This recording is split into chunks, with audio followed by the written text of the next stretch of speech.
Good morning. We are at Exodus. I started to say Genesis. I'm so used to saying that. Exodus chapter 2. Remember we left off at the end of 1. Pharaoh put out the decree to kill all the little boys. He was tired of the Hebrews multiplying, so he put out the decree. And here we are. It says, "And there went a man of the house of Levi, and took a wife, a daughter of Levi. And the woman conceived and bare a son. And when she saw him that he was a goodly child, she hid him 3 months, because she didn't want him killed. And when she could no longer hide him, she took for him an ark of bulrushes, and daubed it with slime and with pitch, and put the child therein, and she laid it in the flags by the river's brink. And his sister, stood afar off, to wit what would be done to him." You know, there's still most of us don't have to deal with stuff like that. There's still stuff like this goes on, just heartache. I can't imagine having to put your 3-month-old child in a basket and float them down the river just to keep them from getting killed. But you know, human nature's always been the same, isn't it?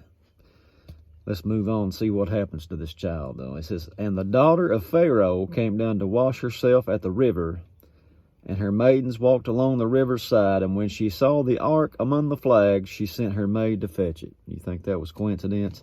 I think not. God knows what he's doing, doesn't he? "And when she had opened it, she saw the child, and behold, the babe wept. And she had compassion on him, and said, This is one of the Hebrews' children. Then said his sister," remember his sister's following along just to see what happens to him. "She says unto Pharaoh's daughter, Shall I go and call to thee a nurse of the Hebrew women, that she may nurse the child for thee? And Pharaoh's daughter said to her, Go. And the maid went and called the child's mother. And Pharaoh's daughter said unto her, Take this child away and nurse it for me, and I will give thee thy wages. And the woman took the child and nursed it. And the child grew, and she brought him unto Pharaoh's daughter, and he became her son. And she called his name Moses, and she said, Because I drew him out of the water.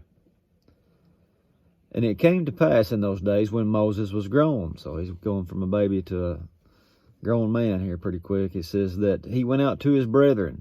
So he knew he was Hebrew at this point. He went out to them, looked on their burdens, and spied an Egyptian smiting a Hebrew, one of his brethren. And he looked this way, he looked that way. And when he saw there was no man, he slew the Egyptian and hid him in the sand.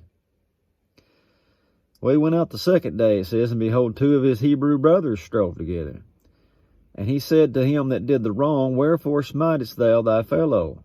And he said, Who made you a prince and judge over us? Will you kill me as you did the Egyptian?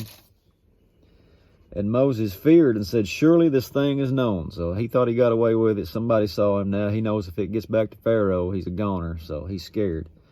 And it says, Now when Pharaoh heard this thing, he sought to slay Moses. But Moses fled from the face of Pharaoh, and dwelt in the land of Midian. And he sat down by a well. Now the priests of Midian had 7 daughters, and they came and drew water, and filled the troughs to water their father's flock. And the shepherds came and drove them away, but Moses stood up and helped them, and watered their flock. And when they came to Reuel their father, he said, How is it that ye have come so soon today? And they said, An Egyptian delivered us out of the hand of the shepherds, and also drew water enough for us, and watered the flock. And he said unto his daughters, Where is he? Why is it that you've left the man? Call him that he may come and eat bread. And Moses was content to dwell with the man, and he gave Moses Zipporah his daughter. And she bare him a son, and called his name Gershom, for he said, I have been a stranger in a strange land. And it came to pass in process of time that the king of Egypt died. All right, that Pharaoh, he died off, and it says, The children of Israel sighed by reason of their bondage, and they cried, and their cry came up unto God by reason of the bondage. And God heard their groaning, and God remembered his covenant with Abraham, with Isaac, and Jacob. And God looked upon the children of Israel, and God had respect unto them. So you remember, it says he remembers his covenant. Remember when he told Abraham, he promised him all that seed. He said, but they're going to go and have to serve in a land that's not their own for 400 years.